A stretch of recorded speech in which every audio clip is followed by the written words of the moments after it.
Welcome to my channel. आज की video में हम डिस्कस करेंगे कि खुद को ब्रेकअप के लिए कैसे प्रिपेयर करना है। रिलेशनशिप हमारी लाइफ का बहुत इंपॉर्टेंट पार्ट है एंड ऑब्वियसली ये एक इंसान की नीड भी है। इसलिए हम देखते हैं कि जो काफ़ी टाइम से सिंगल लोग होते हैं वो कितने डेस्परेट होते हैं रिलेशनशिप में आने के लिए। बिना रोमांटिक पार्टनर के लोग पानी के बाहर मछली के जैसे तड़पते हैं। इसमें उनकी कोई गलती नहीं है, कोई भी अकेला नहीं रहना चाहता और इंसान अकेलेपन को ज़्यादा टाइम तक झेल भी नहीं सकता। इसी डेस्परेशन के चलते कभी कभी हम ऐसे इंसान के साथ रिलेशनशिप में आ जाते हैं जो लॉन्ग टर्म में आपकी मेंटल हेल्थ को बर्बाद कर देता है। आप उस इंसान के लिए फीलिंग्स डेवलप कर लेते हो, आपको उस इंसान की आदत लग जाती है और फिर एकदम अनएक्सपेक्टेड टाइम पे ब्रेकअप हो जाता है। ब्रेकअप बहुत सारे टाइप के होते हैं, किसी में कम दर्द होता है तो किसी में आपके मेंटल हेल्थ के एल लग जाते हैं। तो इस वीडियो में मैं डिस्कस करने वाला हूँ कि एक पेनफुल ब्रेकअप के लिए पहले से ही कैसे खुद को प्रिपेयर रखना है। ब्रेकअप हो या ना हो वो अलग बात है, बट एक पॉसिबिलिटी तो फिर भी रहती ही है। First of all let's discuss the importance of preparing yourself for breakup. जब हम रिलेशनशिप में होते हैं तो हम में से ज़्यादातर लोग सोचते हैं कि अब तो लाइफ टाइम तक का साथ रहेगा। They don't consider the possibility of breakup, which makes them more vulnerable.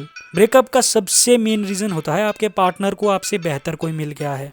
Otherwise बहुत कम ऐसे ब्रेकअप होते हैं जो मॉरली सही और प्रैक्टिकल रीजंस की वजह से होते हैं। जब आपको ये जानने को मिलता है कि आपके पार्टनर को आपसे बेहतर कोई मिल गया है तो आपका अपने ऊपर से कंट्रोल हट जाता है। अब आपके नेगेटिव फीलिंग्स और इमोशंस आपके ऊपर हावी होने लगते हैं और वैसी सिचुएशन में आप कुछ ऐसा कर बैठते हैं जिसकी वजह से लॉन्ग टर्म में आपको रेग्रेट होने वाला है। एक तो आप पहले ही टूटे हुए हो, ऊपर से आपकी फीलिंग्स और इमोशंस जख्म पे नमक लगाने का काम करते हैं।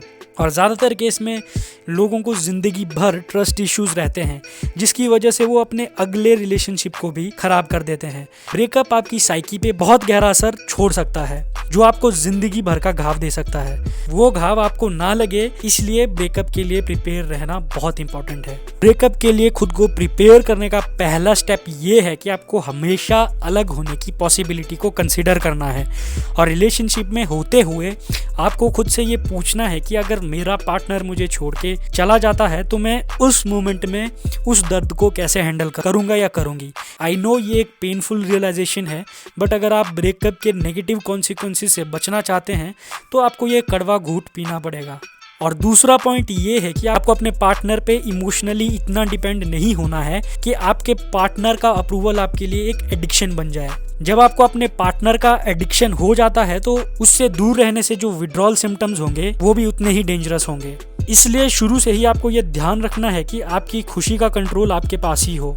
I am not saying that आपको अपने पार्टनर से कोई एक्सपेक्टेशंस नहीं रखनी है, बट ऐसा भी नहीं होना चाहिए कि 2 दिन बाद ना करने से आपकी हालत खराब हो जाए। दिस इज नॉट लव, वो एडिक्शन है।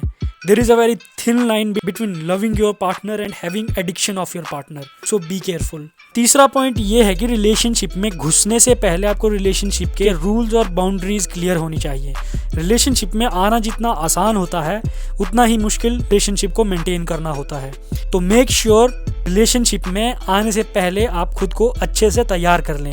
एक रिलेशनशिप को मेंटेन करने के लिए जो स्किल्स ज़रूरी हैं वो आपके अंदर होनी चाहिए, अदरवाइज आपको भी मेजॉरिटी लोगों की तरह रिलेशनशिप में सफ़र करना पड़ेगा। बिलीव मी, अगर आप इन 3 एडवाइसेस को अपने रिलेशनशिप में अप्लाई करते हैं तो ब्रेकअप के बाद आप देवदास और कबीर सिंह बनने से बच जाएंगे।